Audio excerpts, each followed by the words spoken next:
Hi everyone, welcome back to the Mind Oracle channel.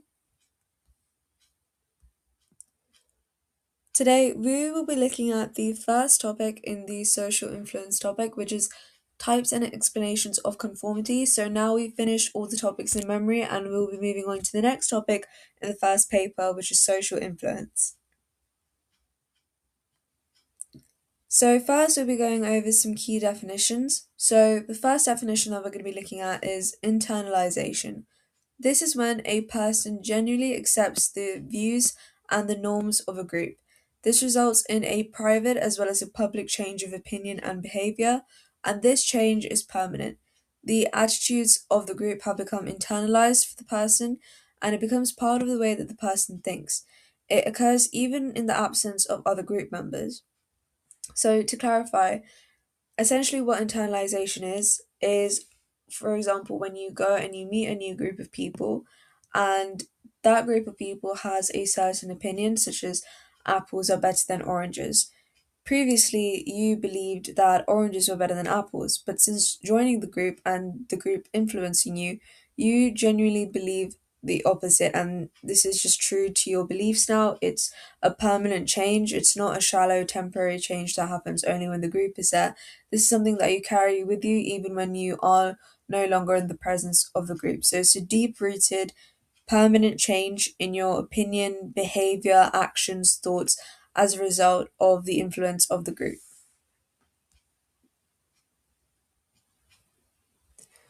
So, next we're going to be looking at identification. This is a more moderate type of conformity where we conform to the opinions and the behaviors of a group because we value something about this group.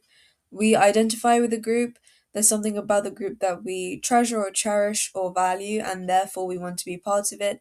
This may mean that we publicly and privately change our opinions, but only when the group is present. So, this one is a little bit more shallow than internalization. We're not fully adopting the belief of the group. Rather, we're only really adopting it when the group is present because we value the group and we want to be part of it. So this is a moderate type of conformity. It's not really classified as permanent or temporary, it's just known as moderate. Now, the last type of conformity is compliance, which is the shallowest type of conformity.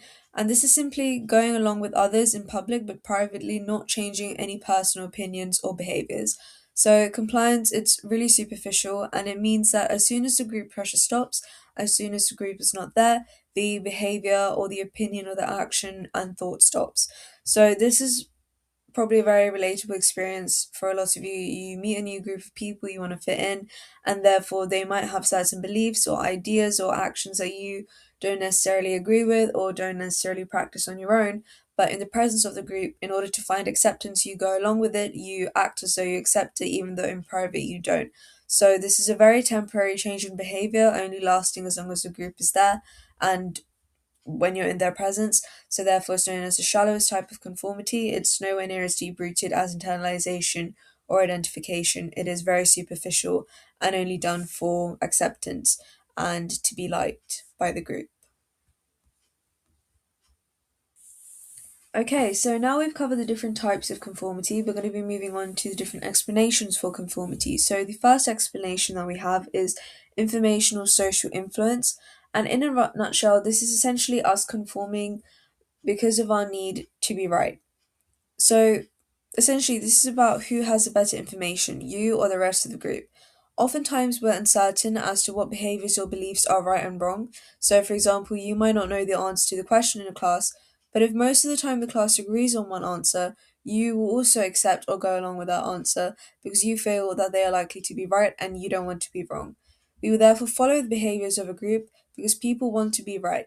Informational social influence is a cognitive process because it's specifically to do with the way that you think. So, two researchers, Deutsch and Gerard, essentially they said that conformity is due to two needs, which is the need to be right and the need to be liked. The need to be right is classified as informational social influence. On the other hand, we also have a need to be liked, which is classified as normative social influence. So, this is essentially when we are looking for the validation or the approval or the acceptance of a group. We want to be liked by the individuals in this group.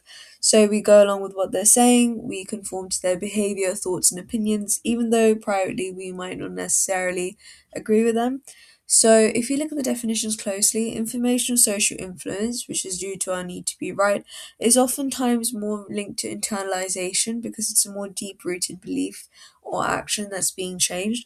Whereas normative social influence, the need to be liked, is a lot more superficial and shallow, so therefore it often leads to types of conformity like compliance, which, like we discussed before, only exists when the group is present and comes from the need to be approved. So we can say that normative social influence oftentimes leads to compliance, and both normative social influence and informational social influence can lead to identification because that's a moderate type of conformity.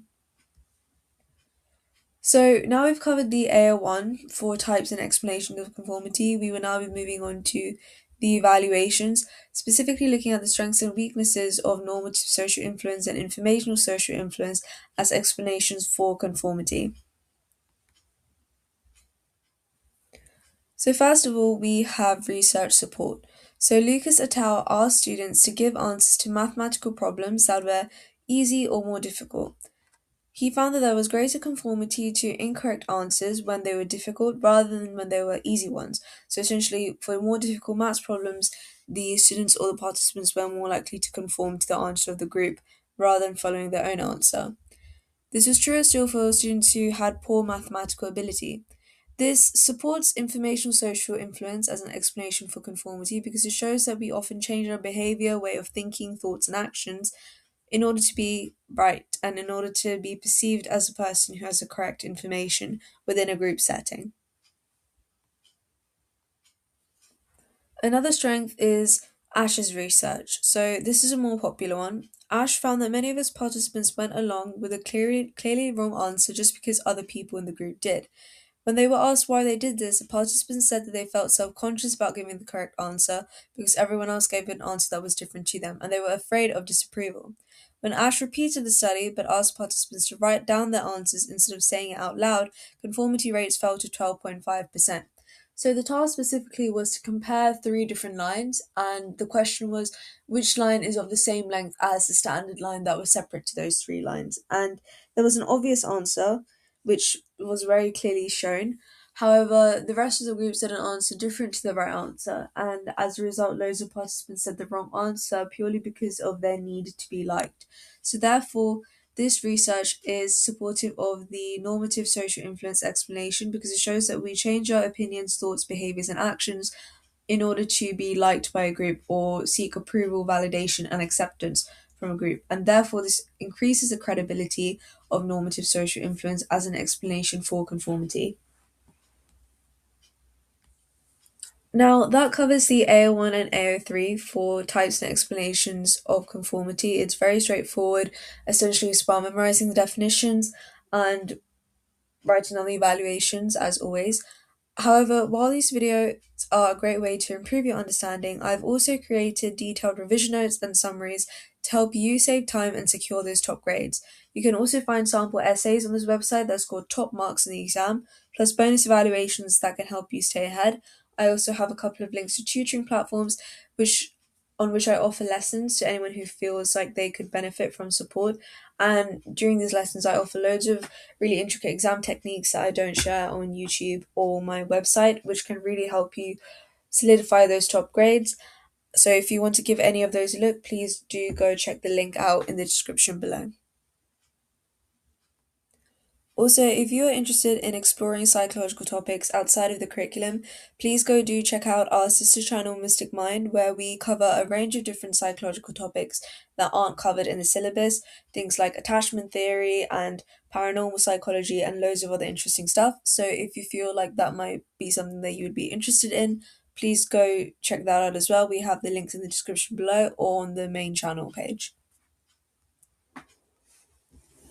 Now, as always, we have the exam practice section of the video. So the question for today is to briefly outline and evaluate normative social influence, or NSI, as an explanation for conformity.